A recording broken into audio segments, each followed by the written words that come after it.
ஷாலும் கர்த்தருடைய நாமம் மகிமைப்படுவதாக. கர்த்தருக்குள் பிரியமானவர்களே, வேத வசனம் இப்படியாக சொல்லுகிறது, அப்படியே கேனியர்கள் அமிலேயர்க்கரின் நடுவில் இருந்து விலகி போனார்கள். 1 சாமுவேல் 15:6. கர்த்தருக்குள் பிரியமானவர்களே, தேவனாகிய கர்த்தர் சவுலை கொண்டு இஸ்ரவேல் மக்களுக்கு விரோதமாய் இருந்த அமிலேயர்க்கரை அழிக்கும்படியாக ஒரு திட்டத்தை சவுலிடம் சொல்லுகிறார்.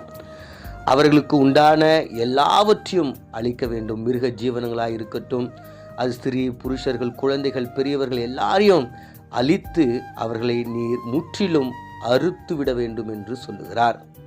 ஆனால் சவுல் அவர்களை அழித்து கொண்டு வரும்பொழுது அங்க கேனியர்களை அவர் பார்க்கிறார். இவர்கள் அமிலேயரோடு கூட இருக்கிற ஒரு இனத்து மக்கள் போல. இப்போ இவர்களை மாத்திரம் அவன் என்ன சொல்கிறான்னு பார்த்தீங்கன்னா, நீங்கள் என்ன பண்ணிடுங்க, தப்பித்து கொள்ளுங்க அப்படின்னு சொல்லிட்டு சொல்கிறார். இவர்கள் எல்லாம் அமிலேயர்கள், அதில் இருக்கிற ஒரு இனத்து மக்கள், இவர்களை தப்பித்து கொள்ளும்படியாக அவர் வழி செய்கிறார். அப்போ என்ன நடக்குதுன்னு பார்த்தீங்கன்னா, எல்லாரையும் அழிச்சிறாரு, இந்த கோனியர்களை மாத்திரம் அவர் விட்டு விடுகிறார். அப்போ இதனுடைய விளைவாக என்ன நடக்குதுன்னு பார்த்தீங்கன்னா, 2 சாமுவேல் 1வது அதிகாரத்தில் சவுல் பெலிஸ்தர்களுக்கு முன்பதாக யுத்தம் செய்யும் போது பெலிஸ்தர்கள் அவரை கொன்று போட்டு விடுறதுக்காக அநேக திட்டங்களை செய்து சவுலை அவர்கள் கொல்லும்படியான திட்டங்கள் செய்கிறாங்க.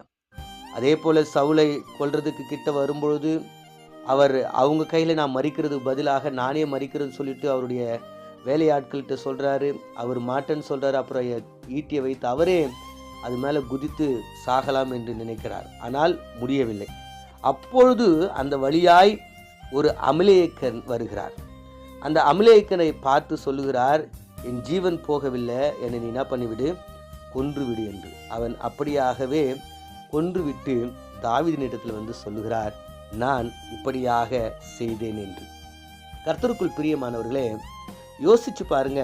அன்று தேவனாகிய கர்த்தர் சொன்னார், அந்த அமிலேயக்கர்கள் எல்லாரையும் நீ அழித்து போடு என்று. ஆனால் அந்த அமிலேயக்கரில் ஒரு குழுவான இந்த கேனியரை அவர் விட்டு வைத்ததினால இன்று அந்த அமிலேயக்கருடைய கைகளிலே அவர் மரிக்கும் நிலைமை ஏற்பட்டது. கர்த்தருக்குள் பிரியமானவர்களே, இதிலிருந்து நாம் என்ன கற்றுக்கொள்கிறோம் என்றால், தேவன் சொல்லுக்கு நாம் கீழ்ப்படிய வேண்டும்.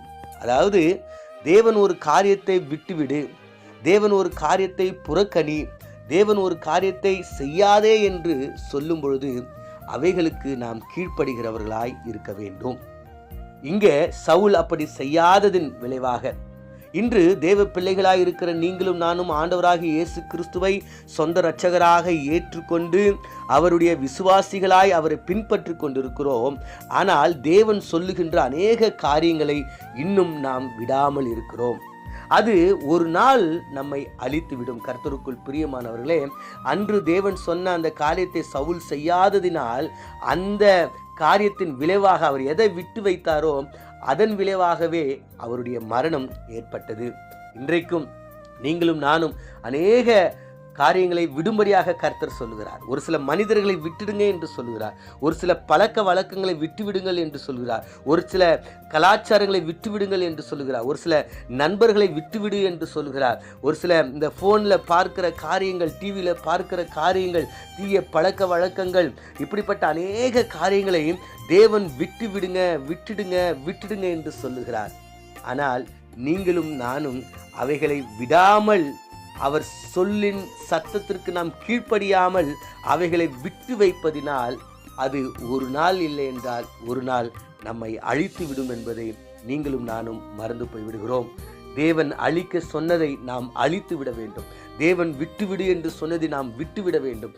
தேவன் செய்யாதே என்று சொன்னதை நாம் செய்யாமல் இருக்கும் பொழுது நம்முடைய வாழ்க்கையில் ஆசீர்வாதம். ஒருவேளை சவுலை போல நீங்களும் இன்றும் ஆண்டவர் சொன்ன காரியத்திற்கு கீழ்ப்படியாமல், ஆண்டவர் விட்டுவிடு என்று சொன்ன காரியத்தை விட்டுவிடாமல், ஆண்டவர் செய்யக்கூடாது என்று சொன்ன காரியத்தை செய்து கொண்டு இருப்பீர்கள் என்றால், தேவன் அழிக்க சொன்ன காரியத்தை இன்னும் நீங்கள் அழிக்காமல் இருப்பீர்கள் என்றால், அது ஒரு நாள் இல்லை என்றால் ஒரு நாள் உங்களை அழித்துவிடும்.